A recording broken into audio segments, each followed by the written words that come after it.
Alguns dias depois, entrou outra vez em Cafarnaum e soube-se que estava em casa. Jesus estava na casa dele. E logo se ajuntaram tantos que nem ainda nos lugares junto à porta eles cabiam. E anunciava-lhes a palavra. E vieram ter com ele conduzindo um paralítico, trazido por 4. E não podendo aproximar-se, por causa da multidão, descobriram o telhado onde estava e fazendo um buraco, baixaram o leito em que jazia o paralítico. E Jesus, vendo-lhes a fé, disse ao paralítico: Filho, perdoados estão os teus pecados. E estavam ali assentados alguns dos escribas que arrazoavam em seu coração, dizendo: Por que diz este assim blasfêmia? Quem pode perdoar pecados senão Deus? E Jesus, conhecendo logo em seu espírito que assim arrazoava entre si, lhes disse: Por que arrazoais estas coisas em vossos corações? Qual é mais fácil? Dizer ao paralítico: estão perdoados os teus pecados, ou dizer: levanta-te, toma o teu leito e anda? Ora, para que saibais que o Filho do Homem na terra tem poder para perdoar pecados, disse ao paralítico: a ti te digo, levanta-te, toma o teu leito e vai para a tua casa. E levantou-se, tomando o leito, saiu em presença de todos, de sorte que todos se admiravam e glorificavam a Deus, dizendo: nunca tal vimos. Levante as mãos e diga: meu Deus, fala ao meu coração através da revelação da sua palavra. Eu creio que a sua palavra tem poder para mudar a nossa história. Eu sei que a tua palavra pode produzir milagres na nossa vida, em nome de Jesus. Pode se assentar e pode aplaudir a Jesus. Essa pregação eu prego ela há alguns anos e ela tem um tema. O tema é as atitudes corretas de um ganhador de almas. Quem quer ser um ganhador de alma? Quem quer ser um ganhador de alma? 2 horas e 40 minutos depois do Titanic colidir com o iceberg nas águas geladas, ele afunda. E centenas de pessoas se ajuntaram em barcos salva-vidas para tentar escapar. Alguns não tiveram essa opção, outros se agarraram a troncos e esperando que chegasse até um momento em que o socorro viesse. Milhares de pessoas morreram. Mas, para quem não sabe, nesse navio, no Titanic, tinha um pastor. E esse pastor, ele, agarrado a um pedaço de tronco ali, algo que ainda estava flutuando. O nome dele era John Harper. Depois de algum tempo, testemunhas contaram, e entre as testemunhas um homem contou que Harper, em meio à escuridão da noite, agarrado ao tronco, que afundava e voltava, afundava e voltava, Harper se depara com um homem, e ele pergunta para aquele homem: você já aceitou Jesus? E o homem disse: ainda não. Aí Harper gritou: crê no Senhor Jesus e será salvo tu e a tua casa. A escuridão os afastou um do outro. Mais tarde a correnteza os aproximou novamente. E Harper pergunta: você é salvo agora? E o homem respondeu: ainda creio que não. Mas Harper diz: crê no Senhor Jesus e será salvo tu e a tua casa. As mãos de John Harper afundam, escapam da madeira e ele afunda. Mais tarde, em Hamilton, Ontário, esse mesmo homem, ele, em uma palestra, ele diz: eu, possivelmente, fui a última alma que Harper ganhou, porque eu consegui, naquele dia, ter um encontro com Jesus e logo o bote salva-vidas chegou e eu tive um encontro com Jesus. O que me intriga é como alguém que está tentando escapar-se para sobreviver consegue salvar outras pessoas. Na verdade, Harper não desceu para as profundezas do oceano. O pastor John Harper subiu para a eternidade, para um paraíso aonde está aguardando o dia do julgamento final, o dia da trombeta tocar. Ser ganhador de alma não importa a situação que você está vivendo. Harper conseguiu nos seus últimos segundos de vida levar pessoas a ter um encontro com Jesus. Porque acima da sua própria vida estava a vida de Cristo que tinha morrido por ele. E ele tinha esta convicção de que a sua vida estava salva. A preocupação dele não era se salvar. A preocupação dele era produzir salvação na vida de outra pessoa. Quando nós lemos esse texto, nesse texto que nós lemos 4 homens levando um paralítico para ser salvo e, consequentemente, ser curado por Jesus. Mas para que isso aconteça, eu quero ilustrar agora e falar mais precisamente sobre os 4 homens que levaram o paralítico. E talvez você, a partir de hoje, será pelo menos um dos 4 homens que levaram o paralítico. Jesus estava numa casa, a casa estava lotada. Não tinha como entrar, mas aqueles 4 homens viram uma necessidade extrema de um paralítico. Não era um paralítico fácil de transportá-lo, porque precisavam de pelo menos 4 homens. Mas aqueles 4 homens tinham características que, se você, eu, nós não tivermos, o evangelho se torna em nada na nossa vida. Aqueles 4 homens tinham, número 1, compaixão. Diga comigo, compaixão. Se você quer levar pessoas a Cristo, mas se você não tiver compaixão, porque quando eles viram o paralítico, eles se compadeceram do paralítico. Compaixão é sentir a dor que o outro sente. E ficar tão intrigado com isso, a tal ponto de você dizer, eu tenho que fazer alguma coisa. Este homem não pode continuar na cama. Esta pessoa não pode continuar doente. Esta pessoa não pode continuar desenganado. Isso é compaixão. Compaixão. Quando você lê Atos dos Apóstolos, capítulo 17, e o versículo 16 e 17, o texto vai dizer, enquanto Paulo os esperava em Atenas, revoltava-se nele o seu espírito, vendo a cidade cheia de ídolos, e argumentava, portanto, nas sinagogas, aos gregos e devotos, e na praça, todos os dias, com os que se encontravam. Enquanto Paulo esperava os companheiros, ele não conseguia ficar quieto, vendo pessoas adorando ídolos, vendo pessoas indo para o inferno, vendo pessoas tomando decisões erradas, a ponto do espírito de compaixão fluir na vida dele.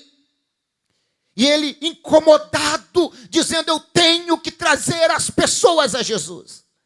Compaixão é o que você precisa sentir dentro do ônibus, dentro do trem, dentro do metrô.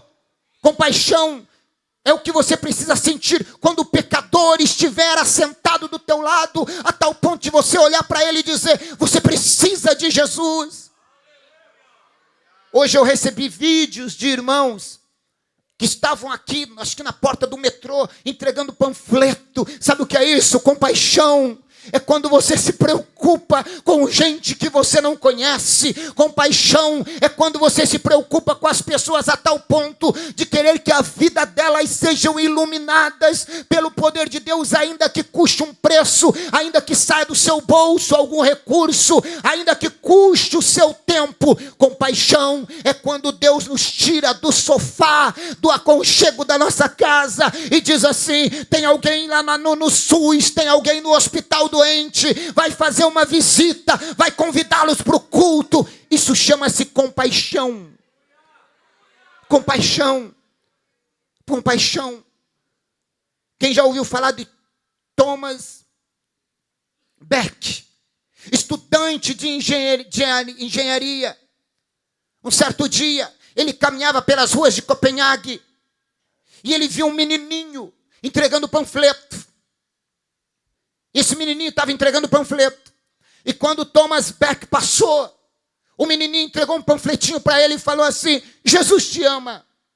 Mas ele, estudante de engenharia, ele, um homem de classe elevada, conhecedor das letras, olhou para o menino, pegou o folheto, viu que era de Jesus e disse: menino, eu não preciso de nada de Jesus.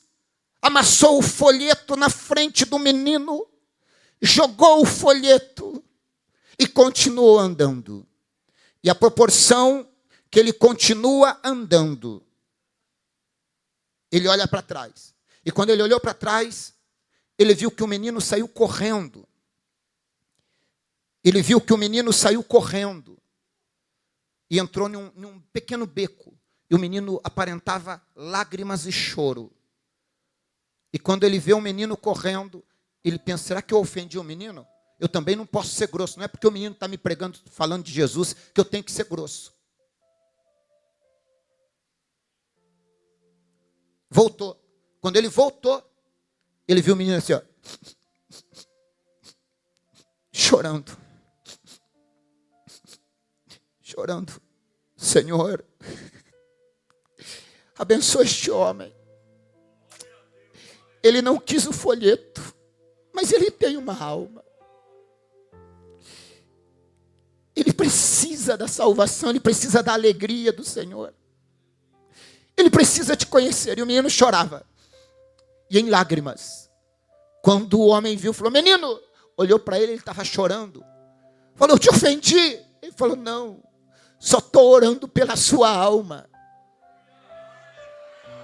Thomas Beck falou: me dá o folheto, menino. E começou a ler.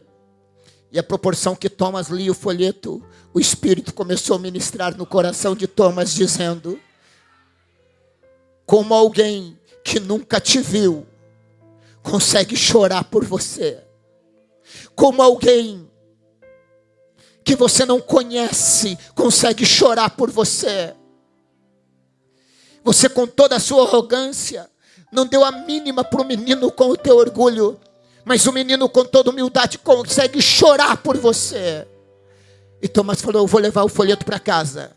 E o resultado é Thomas Beck aceitando Jesus, abandonou a faculdade de engenharia e se tornou um dos missionários da América do Sul, levando centenas de pessoas a Jesus.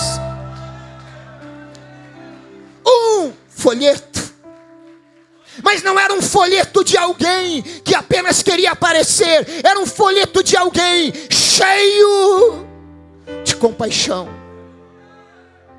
Se não houver compaixão, as almas não se rendem. Se você fizer por status, não haverá recompensa e nem mudança na vida das pessoas. Se for por grandeza em seu próprio nome, não há milagre. Ou você faz por compaixão, ou não faz.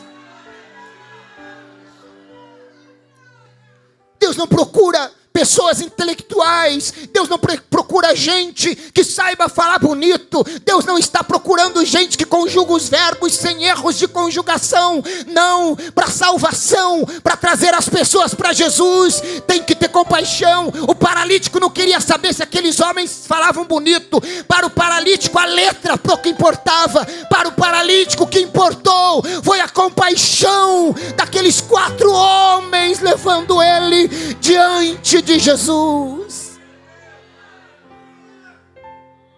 É isso que Deus espera de nós. Enquanto muitos estão trabalhando movidos pelo dinheiro, pela ganância, por status, por posição, Deus procura obreiros, Deus procura homens e mulheres cheios de compaixão. Primeiro, eles precisavam de compaixão. Diga comigo, compaixão. Eles tiveram compaixão. Diga comigo, compaixão. Número 2, eles encontraram tempo. Uma das maiores desculpas hoje: não tenho tempo. Para mim não dá. Não sei fazer. Obreiros, Deus nos dá 24 horas por dia. Dá para organizar o tempo, para fazer mais para Deus. Aqueles 4 homens, vocês acham que eles não tinham compromisso? Tinham. Mas eles abriram mão de um tempo para eles, para produzir um tempo na vida de um paralítico. Pare de arrumar desculpa. Não tenho tempo para isso, não tenho tempo para aquilo. Quando fica doente, fica internado 15 dias no hospital, aí arruma tempo para ficar lá. Arruma um tempo por dia, você que está me acompanhando em casa, para fazer um pouquinho mais para Deus. Diga: eu quero me devotar um pouco mais, eu quero cuidar mais das coisas espirituais, eu quero ter um tempo a mais para orar, eu quero ter um tempo a mais para ler a Bíblia, eu quero ter um tempo a mais para entrar no quarto, no meu secreto e falar com Deus. Aqueles 4 homens encontraram tempo. Tempo.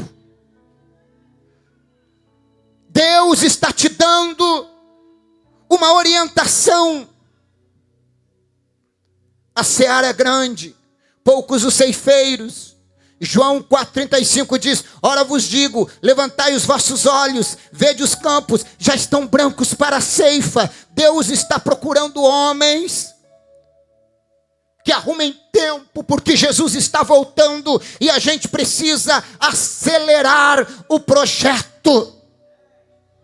Quando Jesus convida os seus discípulos lá em São Lucas 9, do capítulo 59 ao 62, ele diz: segue-me. Mas um diz: permita-me primeiro sepultar meu pai.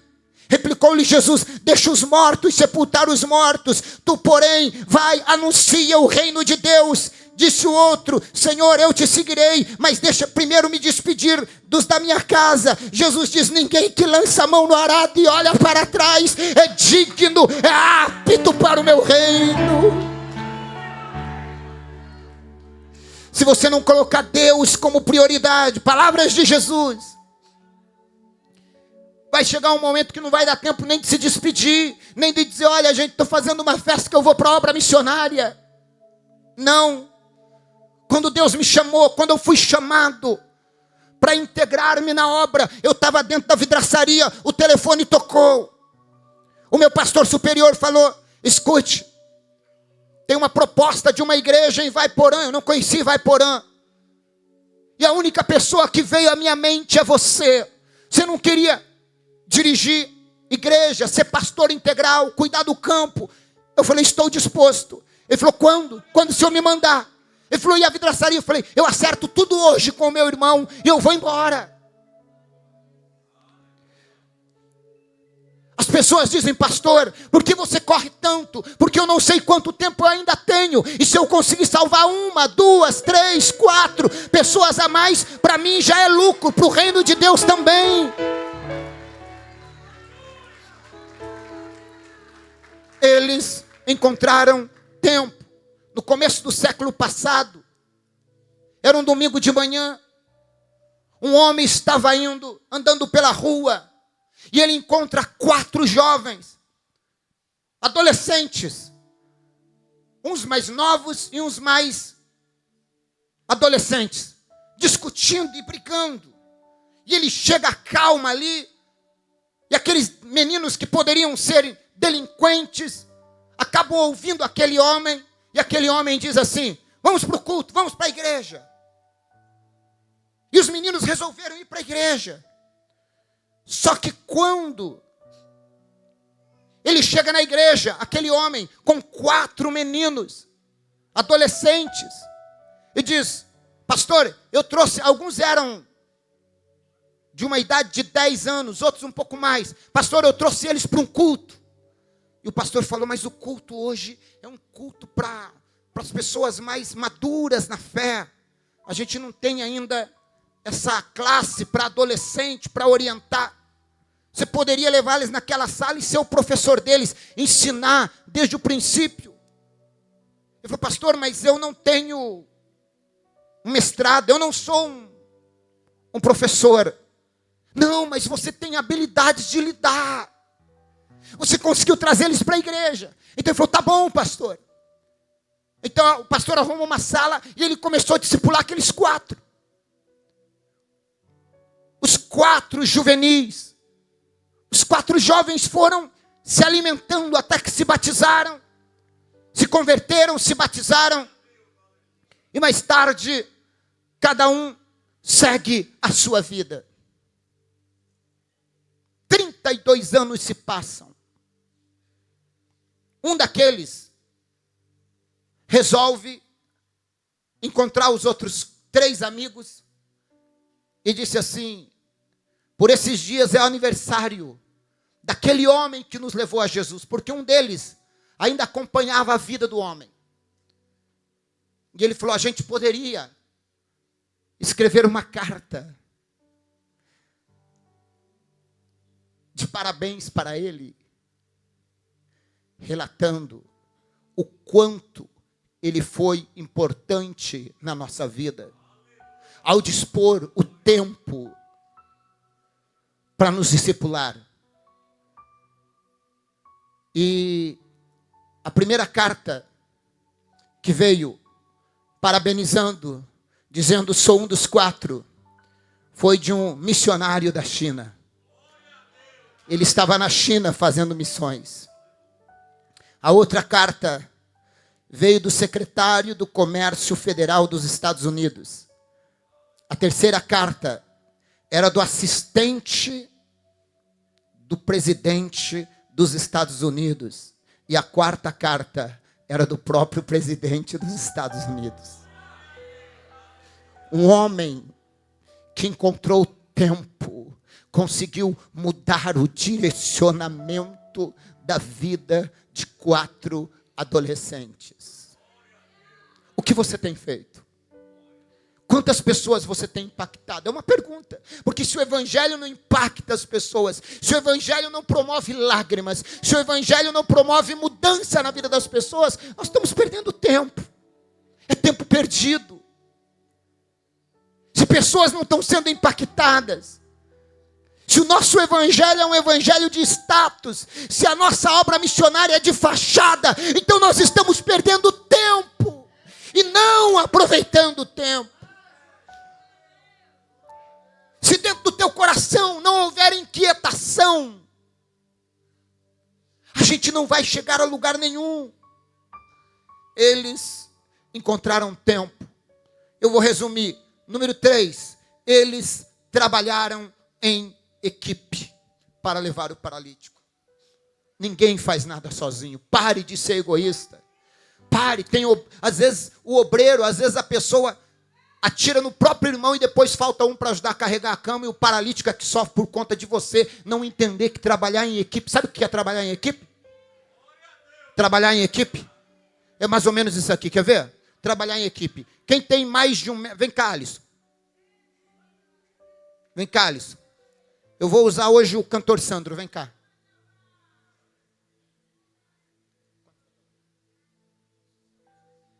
Vem cá. Aqui, ó. Isso. Agora vem cá, pastor Edson. Ó. Não, cadê o Fortunato? Fortunato tá aí? Não, tá lá para trás. Pode ficar aí, eu arrumo outro. Vem cá, Alex. Pastor Alex, vem cá. Ó. Os 4 aqui, ó. Imagine que tem uma cama aqui, ó. Os 4 têm o mesmo tamanho? Os 4 têm o mesmo porte físico? Não. Imagine que o Alisson está segurando a cama. Qual lado que vai ficar mais alto? O lado que ele está segurando. Se ele levantar, vai cair. Então nós temos pessoas de diversos tamanhos, de força e de altura. O que tem que fazer? Se o Alisson vai pegar numa ponta, o cantor Sandro vai pegar na outra, o Alisson tem que baixar um pouco e ele tem que levantar um pouco para equilibrar o paralítico. Se um é mais forte, diz assim, vamos dizer que a gente pega os... Aqui, ó. Aqui, ó. Quem vocês acham que é mais forte aqui? Os de cá ou os de lá? Os de cá forte, acho que basicamente em tudo, né? Pode ser que eu esteja enganado. O que eles têm que fazer? Então, ó, para a gente não fazer vocês sofrer, eu ajudo lá a segurar a cama do outro lado e vem você para cá, vem cá, para equilibrar a força. Entende ou não? Para equilibrar a força. Então, de repente, o Alex está meio capengando. O Alisson tem que pôr a mão mais para cá e dizer, eu te ajudo. Sabe o que significa isso? Trabalhar em equipe. Deus abençoe. Quem é que vai se dar bem? O paralítico. Quem sabe mais, não fica humilhando quem sabe menos.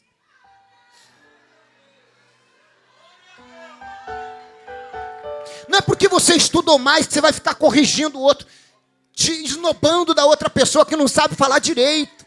Ajuda a outra pessoa. Trabalhar em equipe você não sabe fazer? Não. O que eu posso ajudar para você melhorar? E a parte que você não pode fazer, eu vou fazer para você. Eles trabalharam em equipe.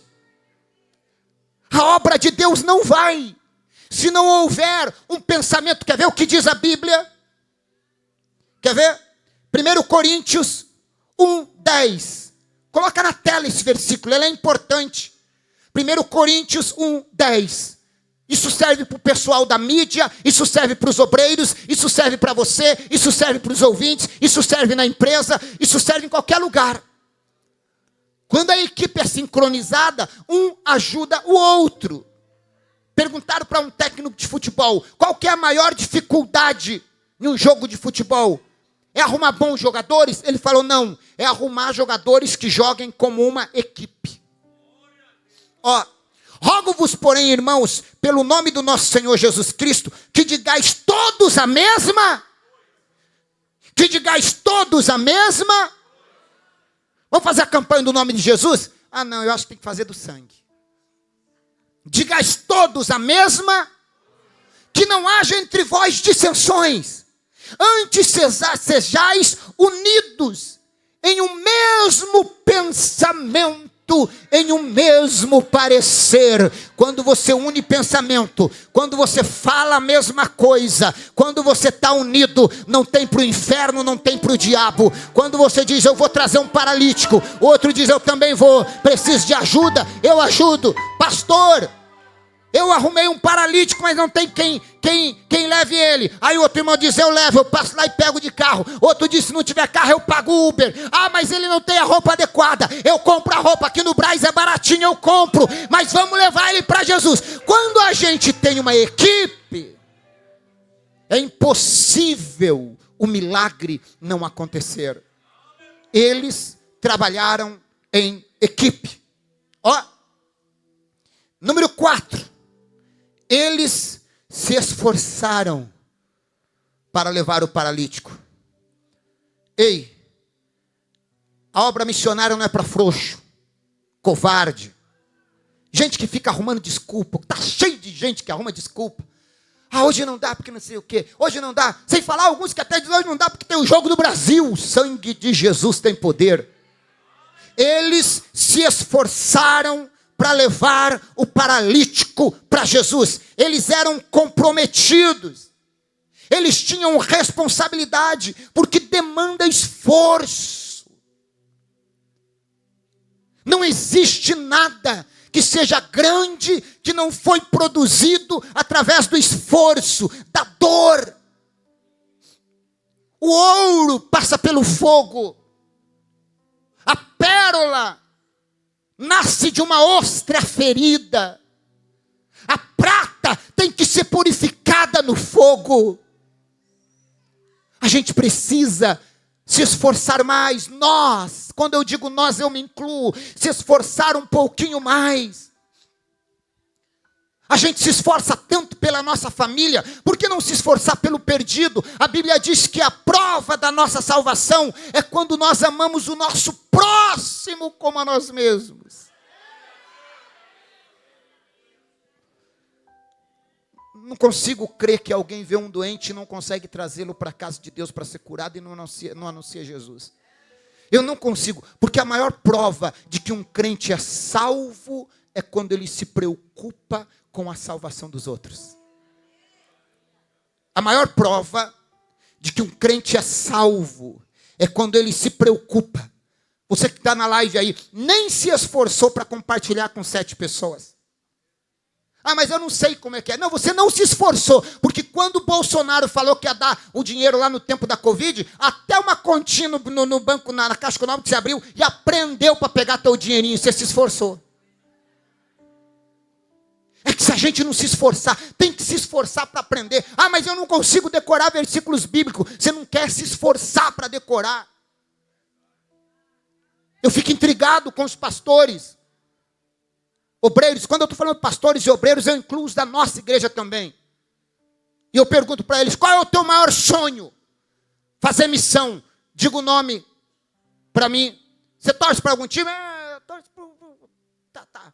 Você torce nada, torço. Qual o nome do jogador? Aí eles caem na onda.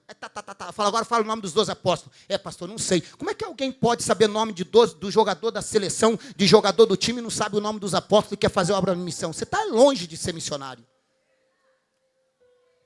Se esforça para decorar. Tem crente que sabe o nome, ele consegue selecionar o nome do jogador do time dele desde 1960. Não consegue o nome dos apóstolos. Porque não se esforça para o reino. Aonde é que você tem focado? Aonde é que você tem colocado o teu esforço? Eles se esforçaram para levar o paralítico. Não pense que vai ser fácil, porque se fosse fácil, todo mundo tinha trazido um. E não vem me dizer que você não viu um paralítico no seu caminho. É que você nem se esforçou. Você só falou, porque eu falei assim, convida 3. Aí você falou, quer ir para a igreja? Não. Ai, graças a Deus, menos um. Quer ir? Não. Ai, não tem como. Deus, já convidei os 3. Não é disso que eu estou falando. Eu estou falando eu vou me esforçar para fazer o melhor na explosão de milagres. Eles se esforçaram para produzir o reino de Deus. Mas outra coisa, eles perseveraram em levar o paralítico. Por que eles tiveram que perseverar? Porque quando chegaram lá, a casa estava... Eles desistiram? Eles desistiram? Não. Eles perseveraram. A Bíblia diz, mas não achando por onde pudesse introduzir o paralítico, por causa da multidão, eles subiram pelo telhado. Eles não desistiram. Número 6. Estou adiantando por causa do horário. Eles traçaram uma estratégia. Bom, não dá para entrar, não vamos desanimar. E como é que a gente faz? Não sei, vou ter que arrumar uma estratégia. E pensa daqui, vamos entrar pela porta dos fundos, está cheia. Vamos entrar pela janela, está cheia. Um falou, vamos subir pelo telhado. Mas como que a gente vai levantar o paralítico em cima da cama? Porque eles desceram o paralítico na cama.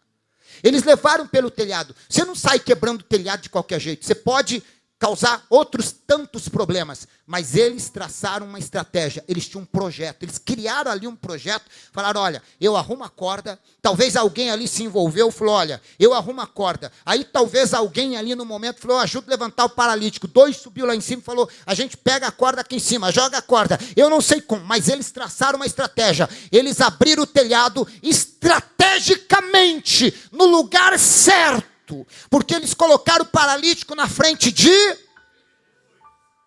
Eles traçaram uma estratégia. Obreiro que não tem estratégia para ganhar alma, pessoa que não tem estratégia, que sai de qualquer jeito, você vai fazer como? Não sei. Ele não vai ter sucesso. Você precisa de uma estratégia. Você precisa de uma fórmula. Você precisa de um meio para levar as pessoas a Jesus. Deus me deu uma estratégia, orientando as pessoas a convidar todos para serem curados em casa, e Deus está curando. E nós nunca atingimos aos sábados normais tanta gente, exceto o dia que foi feito o projeto da casinha, tanta gente assistindo em tempo real, como estamos hoje, por causa de uma estratégia que Deus nos deu. Porque na semana passada eu estava pregando no Brás, e Deus mostrou fagulhas de fogo no mundo. Eu falei, o que é isso? Aí Deus falou, faz a explosão de milagre dentro da casa das pessoas, e vai começar a incendiar a casa de um, a casa de outro, a casa de outro, a casa de outro, a casa de outro, a casa de outro e a casa de outro. Eles montaram uma estratégia. Eles fizeram um planejamento. Eles subiram no telhado. Eles abriram a passagem no telhado. Eles suspenderam o paralítico e baixaram a cama aonde Jesus estava. Isso é fácil? Não. Mas encerrando, o versículo de número 19 do capítulo 5. E não achando por onde pudesse levar, por causa da multidão, subiram ao telhado, e por entre as telhas baixaram com a cama até ao meio. O final depois da vírgula. Baixaram com a cama. Note que eles baixaram ele com a cama. Eles poderiam falar assim, amarra o pescoço dele embaixo, ia matar ele enforcado. Amarra um braço, ia machucar o braço. Então eles desceram ele pela estratégia. Tem gente tentando salvar e acaba prejudicando a vida dos outros. A estratégia tem que ser perfeita. E finalizando, eles colocaram o paralítico diante de quem? Diante de quem? Diante de quem? Diante de Jesus. Eu quero encerrar. E quero orar pelos que estão me acompanhando em casa. E dizer para vocês que a obra missionária só é válida se no final quem aparecer for Jesus. Em um culto realizado na Inglaterra, o pregador convidado não pôde comparecer. E devido à neve, muita neve, a neve impediu o pregador de ir no culto. Numa igreja pequena. Naquele dia, alguém falou, o pregador não vem. E agora, quem vai pregar? Não tinha pregador para aquela noite. E um falou, eu não. Até que alguém apontou. O irmão, prega hoje. Quem era aquele irmão? O sapateiro da vila. Ele falou, tá bom. Mas eu não tenho a eloquência do pregador que viria pregar. Mas eu vou pregar. E ele abriu a Bíblia em Isaías, quando a Bíblia diz, olhai para mim, vós todas as nações, e sereis salvos. E aquele sapateiro começa a pregar a mensagem mais simples que alguém poderia pregar. E ele, lendo o texto, admirado do texto, ele diz, vocês viram que o profeta Isaías está dizendo, numa alusão a Cristo, olhai para mim, vós, todas as nações, e sereis salvos. E ele olha para o povo e diz, está vendo como a salvação é simples? É só olhar para Jesus. Para ser salvo não precisa pagar, porque ele já pagou. Para ser salvo, não precisa eu doar todos os meus bens, porque Ele já doou a vida dele por mim. Para ser salvo, não precisa eu me espernear e dizer eu quero a salvação, não. É só olhar. E Ele vai dizendo, você que está aqui hoje, que ainda não é salvo, apenas olhe para Jesus. Só olhe para Ele. Olhe para Ele nascendo numa humilde manjedoura.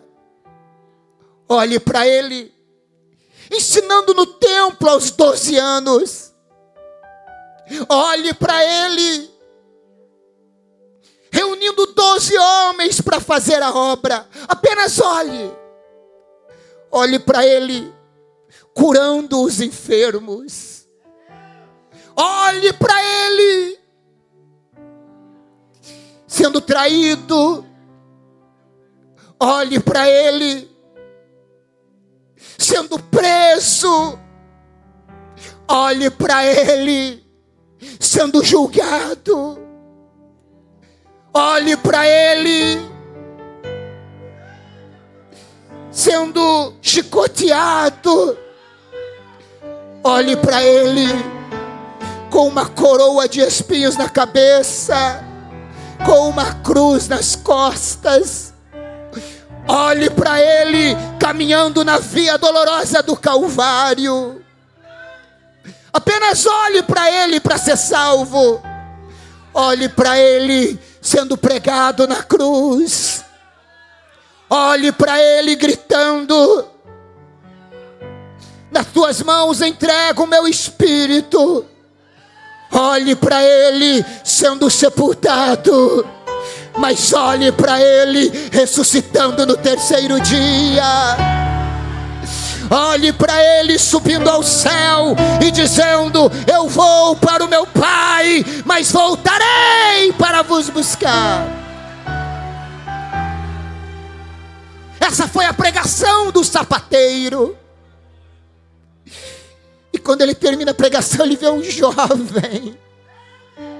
O jovem estava em lágrimas. Ele aponta para o jovem e diz, jovem, você precisa dele, você precisa de Jesus. E o jovem levanta as mãos e diz, eu olhei para ele e eu quero Jesus.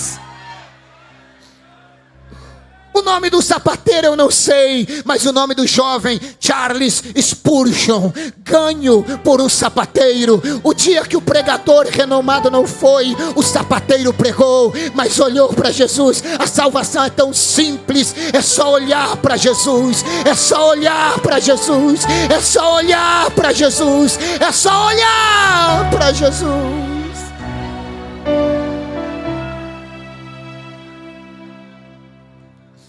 Você não precisa de eloquência, você precisa de Deus, de compaixão.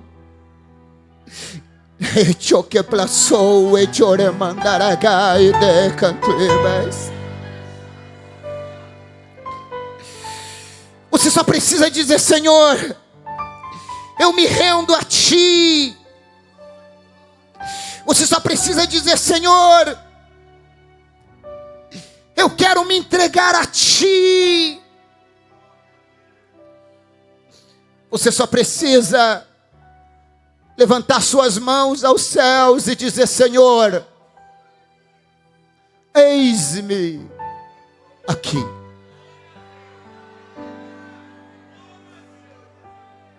Eu quero encerrar com um louvor, mas antes, eu quero ler uma oração de um grande missionário. Eu quero fazer esta oração. E eu quero fazer um apelo. Antes desse louvor. Segura aí, Sandro. Ele vai cantar. Mas eu quero fazer um desafio aos obreiros. E aqueles que ainda não são obreiros. Que têm a fé de fazer a oração de David Brainerd, quando ele foi chamado a levar índios a Cristo. David Branner, ele ora a seguinte oração, ele diz: Senhor, envia-me a mim. Envia-me até os confins da terra. Envia-me aos selvagens. Envia-me mesmo que para a morte. Se for no teu serviço e para promover o teu reino, adeus. Adeus, amigos. Adeus, conforto terrestre. Mesmo os mais anelados de todos os tempos. Se o Senhor quiser, eu gastarei a minha vida até os últimos momentos em cavernas da terra. Se isso servir para o progresso do teu reino. Adeus. Adeus, amigos. Adeus, conforto. Adeus aos prazeres mais anelados desta vida. Se for para promover o teu reino.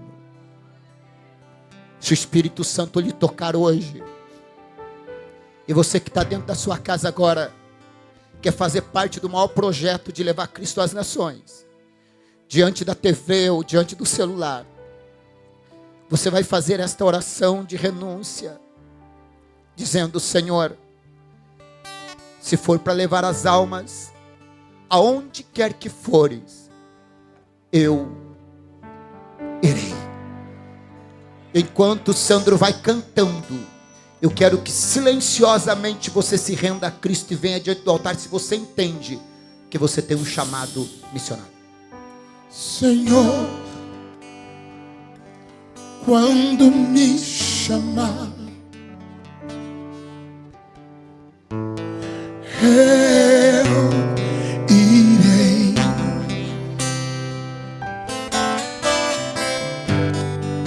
Estou pronto a qualquer momento. Quando me chamar, eu vou.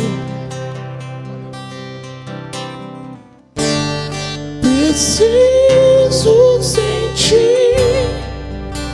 teu abraço.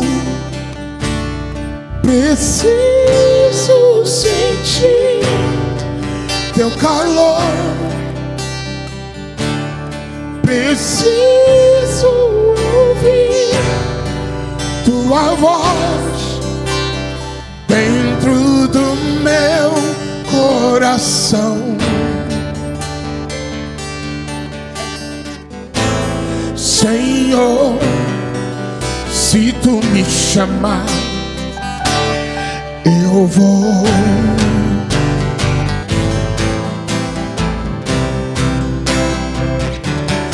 Eu vou.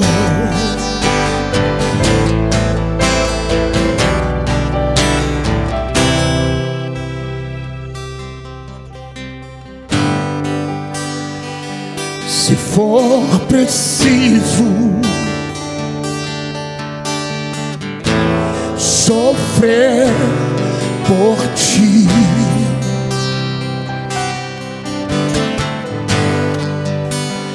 eis-me aqui. Não vou medir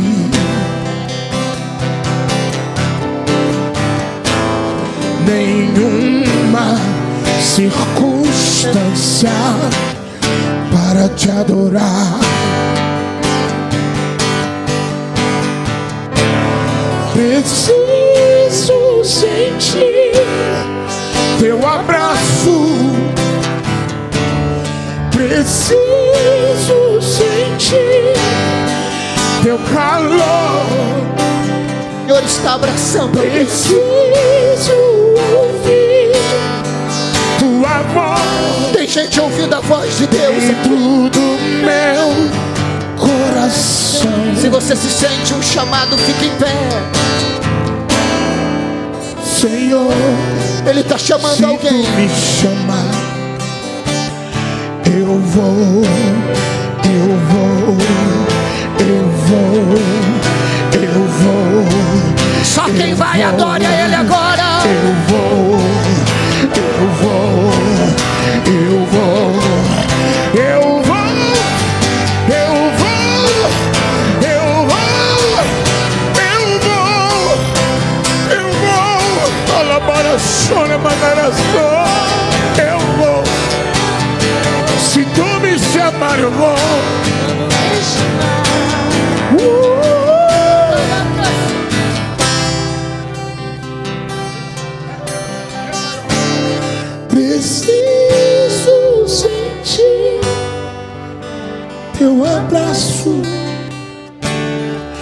Preciso sentir teu calor, preciso ouvir tua voz dentro do meu coração.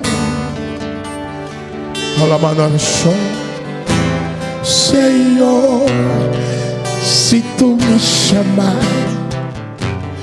eu vou, eu vou, eu vou, eu vou, eu vou. Alabara choreba, arabara chama, Ele capa chorebandara. ora galaba choreba, andandora chama. Eu vou.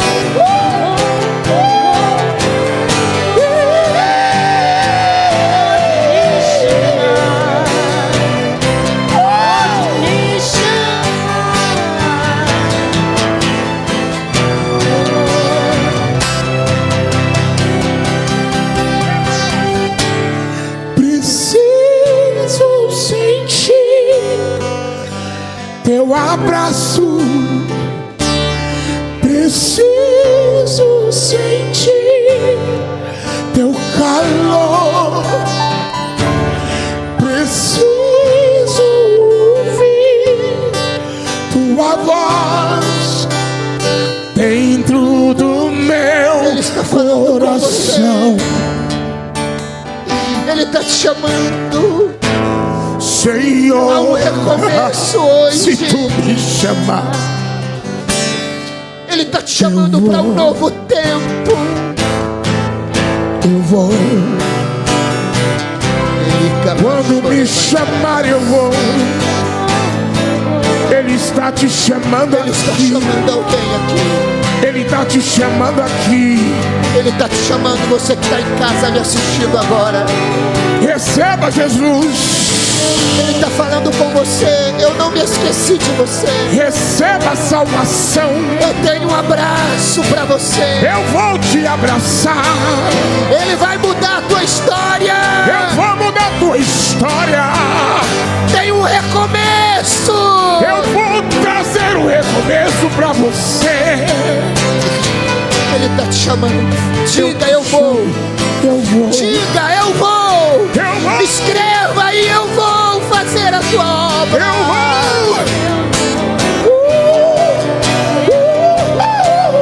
Renúncia. Renúncia. Renúncia. Renúncia. Jesus disse: sem mim nada podeis fazer. Vai existir um dia que a trombeta vai tocar. Canta de novo. Vai tocar a trombeta muito em breve. Muito em breve vai sair uma notícia de um povo que desapareceu. Nós vamos embora daqui. Era um povo muito humilde que aqui tanto sofreu. Aquele povo era o povo de Deus. A igreja canta: aonde está?